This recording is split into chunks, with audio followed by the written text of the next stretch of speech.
Okay, let's try all of these trig verifications, and here's my cheat sheet ready. So for number 21, I'm gonna turn this into that. So I'm gonna keep sine of theta as is, but cotangent can be turned into cosine over sine. So I'll change that into cosine over sine.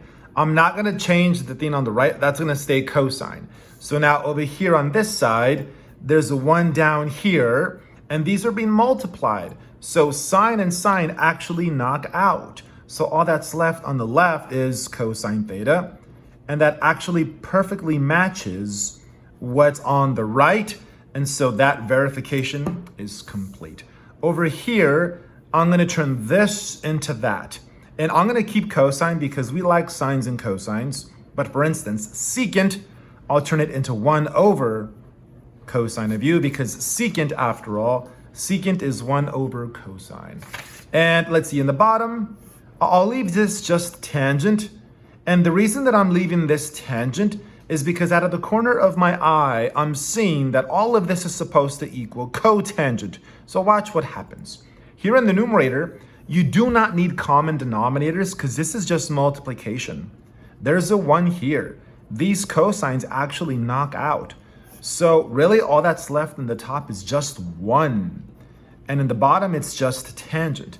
Now here, by substitution, notice that 1 over tangent is the same as cotangent. So here, the left-hand side, all of this just becomes cotangent, and conveniently enough, that's what it's supposed to equal. See that? So we turn this into that by doing all of these steps. How about over here? So I'll turn this into that because this looks more complicated than that. And I'm thinking of turning all of these into sines and cosines. For instance, this says secant, but we know that secant can be turned into 1 over cosine. So I'm going to turn that into 1 over cosine t minus, and I'll leave this cosine because that's just what it says. And in the bottom, I'll turn that into 1 over cosine t equals, and it's supposed to be that, but I'll just leave it blank. Now over here, I notice in the top, I have 2 fractions that are being subtracted. Let's get a common denominator. So I'm going to multiply this one, top and bottom, by cosine of t. And we do that because now we have a common denominator. And so these 2 fractions can turn into 1. So here in the top, I have 1 minus, now cosine times cosine is actually cosine squared. And that should be over cosine. And all of that is 1 over cosine. So let's make sure we have this. So in the top, it's 1 minus cosine squared. And the common denominator there was cosine. And that's exactly what that says. And then all of that is over this bottom fraction. Okay, so it's kind of sloppy. I should put the equals like right there. Okay, now, what if we know that this symbol means division? So let's write this using the old school division symbol. So this is the same as 1 minus cosine squared divided by 1 over cosine. Now, instead of dividing fractions, let's multiply these fractions. So equals. So let's keep this the same. 1 minus cosine squared over cosine times. So instead of division, we're going to turn this into multiplication. But we're going to turn this fraction upside down. And that's nice because these actually knock out. Equal. So let's continue up here now. So far, we have, I think this is all that we have left because these are gone and the one in the bottom can be ignored. So it's just 1 minus cosine squared. Now, what exactly does 1 minus cosine squared equal? Well, remember this identity here. So just a quick FYI. Remember that sine squared plus cosine squared equals 1.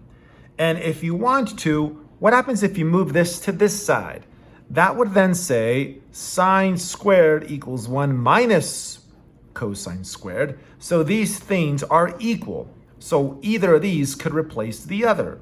So what I have here, 1 minus cosine squared, that can get replaced by sine squared t. And notice that we're done because that actually perfectly matches what it's supposed to match with. See that? So this was that one there. Now here, I'll turn this into that. So left into right, getting a lot of that with these problems. So let's see. I'm gonna leave sine and cosine the same, but I'm gonna turn this into 1 over cosine, and we'll turn that into 1 over sine. And let's see what happens as a result. We are gonna have some fractions being added. So we wanna get common denominators down here. So what I'll do is I'll multiply this one, top and bottom, by this denominator, and we'll multiply this one, top and bottom, by this denominator. So let's see what happens here. So the top stays the same. It's just sine plus cosine. However, here below, we have sine over sine cosine plus cosine over sine cosine. Now we went through the trouble of getting common denominators so that we could take the two fractions and add them into one. And so let's do that. So in the top, it's just sine plus cosine. But here in the bottom, we have sine x plus cosine x over sine x cosine x, right? We turn the two fractions into one equals. And then again, think of that as the old school division symbol. And so let's rewrite this as such.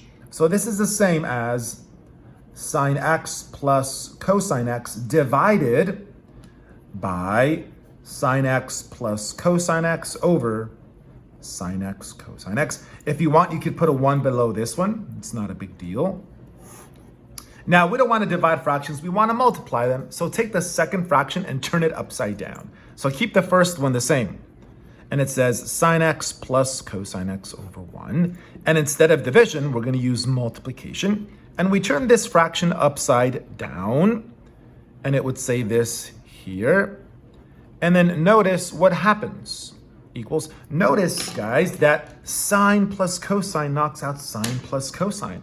And all that you're left with is sine x cosine x. And look, that is exactly what it's supposed to match with. Right? So that one's done. And yet again, one more time, we're going to turn this side into that side. So that happens a lot where you turn the left into the right, but that's not always so. You can do this to that if you want, but that'd be more complicated. So let's turn this into that. And right away, the temptation is to add the two fractions, but you need a common denominator. So let's see, what if we just get a common denominator? So put parentheses.